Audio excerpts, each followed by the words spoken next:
सगळ्यांना good morning. मित्रांनो, तुम्हाला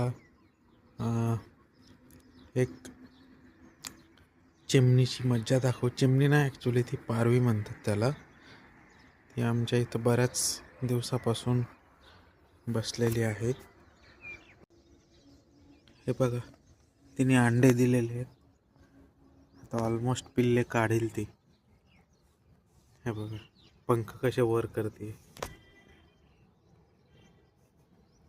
हे बघ, तिला राग येतोय.